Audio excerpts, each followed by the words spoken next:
कभी सोचा है कि एक छोटी सी मामूली सी बुरी आदत कहाँ तक जा सकती है? आज हम एक बहुत ही सीधी सादी कहानी देखने वाले हैं, कांटेदार झाड़ियों की कहानी। लेकिन ये कहानी इंसानी फितरत के बारे में एक ऐसा सच बताती है जो शायद थोड़ा चौंकाने वाला है। और देखिए, यहीं पर कहानी का सबसे बड़ा सवाल खड़ा होता है। क्या होता है जब किसी एक बुरी छोटी सी आदत पर ध्यान ना दिया जाए, उसे बस बढ़ने दिया जाए?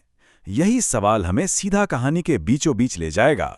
तो चलिए कहानी की शुरुआत करते हैं एक ऐसे आदमी से जिसका एक बड़ा ही अजीब शौक था। उसका शौक था बदला लेना। सोचिए, एक गांव था और उस गांव में रहता था एक बड़ा ही खतरनाक आदमी। मतलब ऐसा आदमी जिसे किसी से कोई लेना देना नहीं था, किसी की परवाह नहीं थी।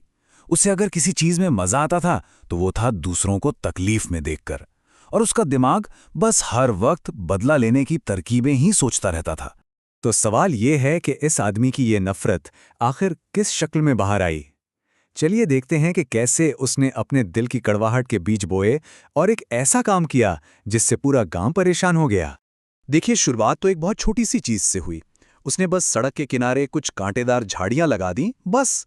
लेकिन फिर वो झाड़ियां बढ़ने लगीं और घनी और मजबूत होती गईं, और देखते ही देखते उस सड़क से गुजरना लोगों के लिए एक तरह की भयानक सजा बन गया।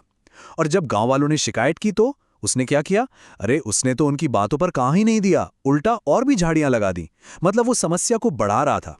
तो अब जब हालात काबू से बाहर होने लगे तो गांव के मुखिया को बीच में आना ही पड़ा। वो जो गांव में समझदारी और अधिकार की आवाज थे, उन्होंने आखिरकार इस मामले में दखल देने का फैसला किया। मुखिया सीधा उसके पास गए और उसका सामना किया।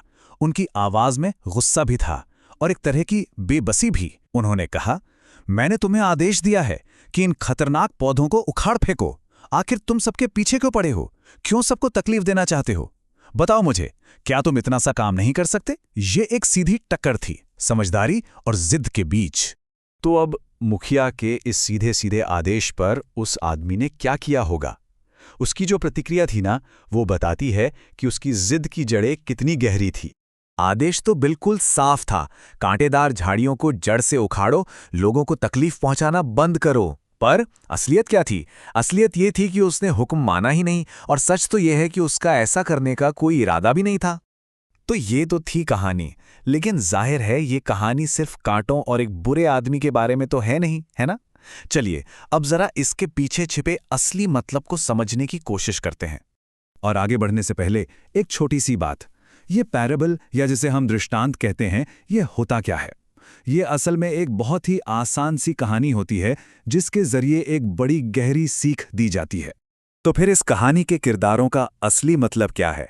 वो जो बुरा आदमी है वो सिर्फ एक आदमी नहीं है, वो नफरत और जिद का प्रतीक है। और वो कांटेदार झाड़ियां, वो हमारी बुरी आदतें हैं, हमारे बुरे काम हैं। जब ये आदतें नई नई होती हैं ना, तो उनकी जड़ें कमज़ोर होती हैं, उन्हें उखाड़ना आसान होता है। पर अगर उन्हें बढ़ने दिया जाए तो वो इतनी गहरी हो जाती हैं कि उन्हें हटाना नामुमकिन सा लगता है। और मुखिया, वो है समझदारी, समाज के नियम, वो आवाज़ जिसे हम सब अक्सर अनसुना कर देते हैं। तो आखिर में इस पूरी कहानी से सीखने को क्या मिलता है? सबक बिल्कुल साफ है। अगर छोटी छोटी बुराइयों को, छोटी छोटी गलत आदतों को शुरू में ही जड़ से नहीं उखाड़ा गया, तो वो बड़ी होकर ऐसी समस्याएं बन जाती हैं जिनका कोई आसान हल नहीं होता। ये बिल्कुल वैसा ही है जैसे एक छोटी सी चिंगारी को नज़रअंदाज कर दिया जाए और वो पूरे जंगल में आग लगा दे। और ये कहानी हमें एक आखिरी और शायद सबसे ज़रूरी सवाल के साथ छोड़ जाती है। आज के दौर में, हमारी अपनी दुनिया में, हमारे समाज में ऐसी कौन सी कांटेदार झाड़ियां हैं जिन्हें हम नज़रअंदाज कर रहे हैं? हम किन छोटी छोटी समस्याओं को इतना बढ़ने दे रहे हैं कि कल को उनकी जड़ें इतनी गहरी हो जाएं कि उन्हें उखाड़ना ही मुमकिन ना हो? सोचने वाली बात है ना?